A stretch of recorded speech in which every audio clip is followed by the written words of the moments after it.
Okay, so May of 2019. Hopefully, this is a really good month for pro wrestling. It's very rare that you get two potentially amazing pay-per-views in the same month. Money in the Bank comes early this year, and it's the follow-up to WrestleMania. A lot of times, WrestleMania ends up being underwhelming, and then the next pay-per-view will end up being great or even better than WrestleMania. And, Money in the Bank, I'm not a huge fan of the briefcase and the contract stipulation. But I said this back in 2011. It's always a fun pay per view in the moment. It's a safe pay per view because you're always guaranteed, the fun ladder matches, and then they usually give you two title matches in the same show. So it's kind of hard to screw this show up in terms of the quality of it. And this looks like it's going to be another really long show, but there's definitely a lot of stuff that I think people want to see on it. Let me start with the most attractive match on the show. We're going to get Seth Rollins versus AJ Styles, this time for the first time ever, actually, in WWE, for the Universal Championship. I don't think these guys have ever faced on the indies. You probably have to go to like an AAW Midwest type of local indie show. Maybe these guys have wrestled. Maybe IWA Mid-South back in the day, but I can't remember these guys ever wrestling. So this is a big money match for me. These are the two. These are the two MVP candidates from 2018 going at it. Now, the thing I'll say about this match right here, AJ Styles has been a babyface for quite a long time, and it just seems like with his title matches, the fans, they've seen AJ in the title scene for like 3 years now as a face. So maybe this is the time where AJ will have a turn of direction, a change of character. It seems like Rollins has really solidified himself as the top babyface on Raw. So you got Monday Night Rollins versus the house that AJ Styles built. So it's been a good build up. It hasn't been great, it hasn't been amazing, but it's been it's a match that I think I want to see. I don't want AJ to turn heel here. I just love for this just to be a straight up. I love babyface versus babyface matches. I think for the most part they're really good. They're very clean in terms of the finish and the booking. So hopefully we get that here. Maybe you can have AJ turn heel leading up to SummerSlam. But I just hope this match gets enough time. Obviously everything is going to get enough time, but I just hope it delivers and has a hot atmosphere and a hot spot on the card. And we'll see what happens. It definitely can deliver, though. I just hope it's more of a clean finish. I think turning AJ heel, it's a little bit too soon for me right now. I think you need to let the storyline and the feud kind of breathe a little bit before you do that. So what's the other title match here? I'm really happy with the title picture right here. Kofi Kingston versus Kevin Owens for the WWE Championship. I didn't see this coming when Kevin Owens was screwing around and wanted to be in the New Day. It kind of reminded me of Kevin Owens joining the Young Bucks, but the whole thing with the New Day didn't really fit. But for some reason, it surprised me that Kevin turned heel so quickly, because he had just come back. But Kevin turning heel on Kofi Kingston, to me, it was a great move. I like the chemistry between them. I thought Kevin has been great throughout this whole build-up. He was really coming off like an aggressive, nasty heel that really wants the belt back. And it's a good matchup. It's a good, good guy versus bad guy storyline here. Good versus evil. That's what I'm trying to say. So, yeah, I think it's a refreshing matchup right here. I don't know if it's going to deliver or not. I'm sure there'll be some type of shenanigans that get in the way of this. But yeah, man, I think this is just a really, really good, refreshing matchup, giving two guys a shot, new blood in the WWE Championship picture. There's really not much to complain about there. And then we're going to get the other attractive match on the show is the men's Money in the Bank ladder match. Sami Zayn.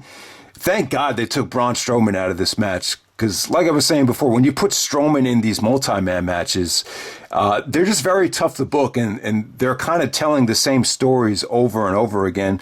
Why not put an ultra-talented high flyer like Sami Zayn in the match? And that's what happened. He won the last man standing match against Braun Strowman to get a spot in this match. So Sami Zayn enters, and you're going to get Ricochet. Ricochet is going to be awesome here. This is the biggest opportunity of his life. So Sami Zayn, Ricochet, Drew McIntyre, Baron Corbin, Mustafa Ali, Finn Balor, Andrade Cien Almas, and then you get Randy Headlock Orton in the Money in the Bank ladder match. Yeah, I mean, mixed bag of talent here. You know, you got a mixed bag of established veterans like Drew McIntyre and Randy Orton, and then you got great high flyers like Sami, Finn Balor, Ricochet. Mustafa Ali is gonna pull off some amazing things in this match in terms of, you know, bumps. So yeah, this should be fun to see. I think this might end up being one of the top 5 Money in the Bank ladder matches to date. I think it has that much potential.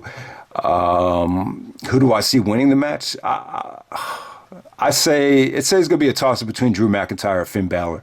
Orton doesn't need to win. Sammy just came back. You know, Ricochet is a little bit too new. Baron Corbin wins. That'll be a total buzz killer. So we're looking at, I think, either Drew McIntyre or Finn Balor. It's gonna be between those two. You know, Kofi is you have 2 baby faces on Raw and SmackDown. So if you were to put a lot of money on it, I say Drew McIntyre might be the safe pick. And then you get another women's Money in the Bank ladder match. Natalya, Dana Brooke, Naomi, Alexa Bliss, Bayley, Mandy Rose, Ember Moon, Carmella. I'm sure it should be fun, but I'm not really going to analyze how good the match is going to be. Roman Reigns versus Elias. Becky Lynch versus Charlotte Flair, and then Becky Lynch versus Lacey Evans. She's going to be defending the belt twice on one show. I think usually when you do this, you have them lose the first match, and then they'll win the second match. So we'll see what happens there. I think they did that in Ring of Honor at All-Star Extravaganza 2015. I think it was either Kyle O'Reilly. Who was the champion at the time? I want to say it was Elgin or O'Reilly. They did something there where they lost the first match, and then they won the second. They defended the belt in the main event, and then they retained it. Maybe it was Jay Briscoe. I can't even remember. God, my recent Ring of Honor memory is just friggin' dead. Sorry to say it, but you know that's what I remember about that pay-per-view with the belts being defended twice on the same show. Yeah, I think that's cool though. You know, it makes Becky look great. You know, she has both championships and they're not really unified yet, so I guess that makes sense. The Miz versus Shane McMahon in a steel cage match. I hate steel cage matches, but you know, Shane in a steel cage with the Miz. Got to follow up the WrestleMania match. The WrestleMania didn't have a blow-off type feel. Maybe this will have it. So there you go with that. Samoa Joe versus Rey Mysterio. They had a squash match at WrestleMania. The feud is definitely a lot more personal now, bringing Dominic back into the storyline with, you remember that whole thing with him and Eddie Guerrero and the illegitimate child, and then you got Cesaro and Samoa Joe taking shots at Dominic, insinuating that they don't believe that Rey is the real father. So they kind of got that Eddie Guerrero thing back into the whole storyline there. So I like that. I think this will be hopefully they get more time than their WrestleMania match. And then you get another Cruiserweight Championship match with Tony Nese and Daivari. So we'll see what happens there. Not a bad card at all. Daniel Bryan on the undercard in a tag team match. You know, it is what it is. I'd like to see Bryan play a bigger role on the card rather than being in the tag team title picture. But, it's better than him not wrestling at all, so I guess we'll just enjoy it.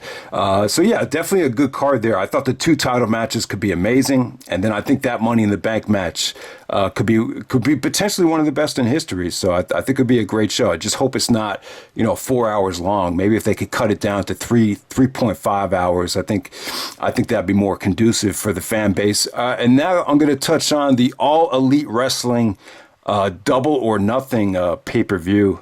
And yeah, this is their first pay-per-view. This is Cody Rhodes' new promotion that's funded by the Khans. And yeah, this is the follow-up to All In. I haven't seen All In. I remember when it happened. I tried to order it on pay-per-view, DirecTV. Wasn't available on DirecTV. I believe you had to either order from ROH World or New Japan World. They said it was going to be on pay-per-view, but it wasn't. I don't even think the show has been released on DVD yet, so I haven't seen All In yet. Let me know if there's any way to watch it on DVD. I'd like to get a copy of it, but yeah, I don't know. I don't know if I'm going to order this pay-per-view. It depends on the NBA playoff situation. I'm going to see my brother that weekend. If he's in the mood to watch a wrestling pay-per-view, maybe we'll order it and review it together. But that sounds too good to be true with everything that's going on, but I don't know. We'll see what happens. I think this looks like a great show. I think All Elite Wrestling has done a great job of promoting it. I've just been watching a lot of the videos that they've uploaded leading up to this show. They've been kind of weird, but it's been pretty engaging, though. I really think there's just going to be a lot of good stuff on this show. So AEW has signed Chris Jericho, and he's going to be taking on Kenny Omega in a rematch from Wrestle Kingdom. If Jericho wins the match, he wants Kenny Omega to thank him for coming to All Elite Wrestling. Once again, Jericho's character it's constantly evolving. He's kind of wearing like a cowboy hat, but it actually works, though. He actually looks pretty cool with it. Kenny Omega, I think he's like one of the vice presidents of this new promotion. So I think he's going to be motivated. That's kind of like the big money match on the pay-per-view. So you got Jericho versus Omega, the rematch from the awesome Wrestle Kingdom match, which Dave Meltzer gave 5 stars, only gave it like 4.25. But, I still think this is going to be, I still think Jericho can, at his age, I still think he has it. And, so you can't lose with an Omega match. Next, the other attractive match from the show is going to be the Young Bucks versus the Lucha Brothers. I think this will be in the main event for the AAA Tag Team Championships. So, I just think this is going to be... You've seen the Young Bucks main event so many times on the indies. I think when you factor in how important this pay-per-view is and how this pay-per-view is supposed to set the tone for the company, and you're giving them perfect opponents here that they've wrestled time and time again in PWG, I just think this is going to be your vintage Young Bucks match, and it's kind of turned the volume up. And I think you get something special there. So that should be a great main event. The Young Bucks can main event with anybody. They can follow anybody. So I'm sure that'd be great. And like I said, they have a stake in the company. So I'm sure the motivation will be that much higher. So, I think that would be a great match as well. Let me go to the women here. We have Dr. Britt Baker versus Nyla Rose versus Kylie Ray. 3 women that aren't that well known. The thing that kind of caught my eye about this match is the woman is actually a dentist, Dr. Britt Baker. So very rare that you'll see someone get into wrestling, let alone a woman that's into wrestling and is also a dentist. And so that's pretty remarkable right there, how she was able to balance out the two. Next up, you'll get Cody Rhodes.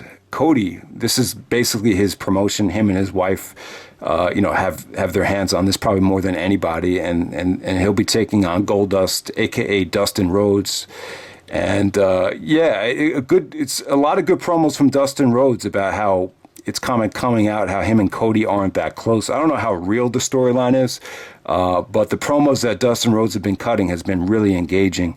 And it kind of seems like there's a little bit of jealousy there with Cody being as ambitious as he is right now.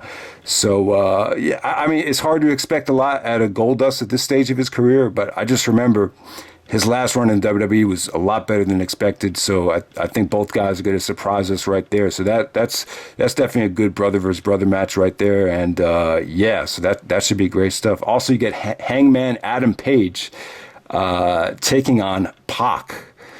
So you get Pac's return from WWE, and Neville. If you don't know, Pac used to be Neville in the WWE. So Pac versus Adam Page.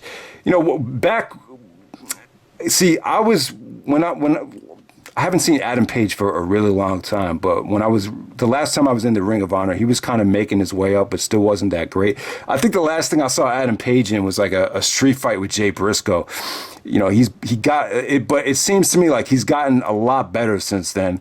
So I don't know how good he's gotten, but if you're going to put Adam Page in the ring against Pac, he's got to be ready here, because the expectations are going to be high no matter who Pac's returning against. So I think the pressure is on for Adam Page right there. Hopefully it's a great match. That could be one of those matches that just opens up the show with a bang. So what else on the show to talk about?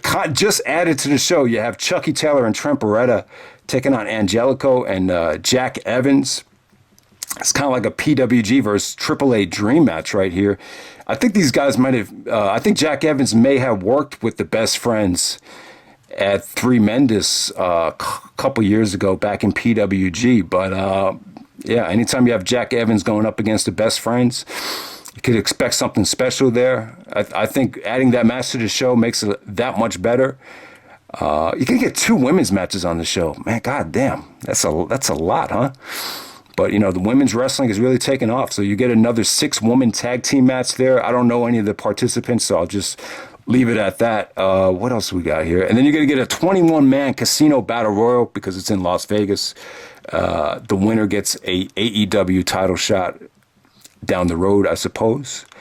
And that's pretty much it. There's another 6-man tag with the Southern Cal connection or Southern Cal Uncensored, Christopher Daniels, Frankie Kazarian, and Scorpio Sky taking on the Strong Hearts. So, you got a lot of guys that are veterans and a little bit older in that match. So I don't know what to expect from that. But as far as this whole show goes, I think the matches that could be potentially amazing, the Young Bucks match, the Omega Jericho match, and then I think the Pac match against Adam Page. The problem is I don't know how good Adam Page is right now. I don't know how good he's gotten. So you guys have to let me know if Pac and Adam Page is more attractive than I'm letting it on to believe. I just don't know. But I think 3 amazing matches. The Omega match, the Young Bucks match, and then the match of the Best Friends and Jack Evans. Those could be 3, 4-star plus matches on the show. So the show is pretty big. It's the follow-up to All In. To me, this seems like it's New Japan free, Ring of Honor free, and hopefully I'll be able to order this on DirecTV. And, hopefully it's just one of those shows that really sets the tone for a new wrestling promotion. And I think it's great that you get another promotion besides WWE that could afford a guy like Jericho. So, yeah, man, I think you get 2 great pay-per-views this month. You got Money in the Bank, Double or Nothing. Let me know what you guys think of both shows, and I'm out. All right.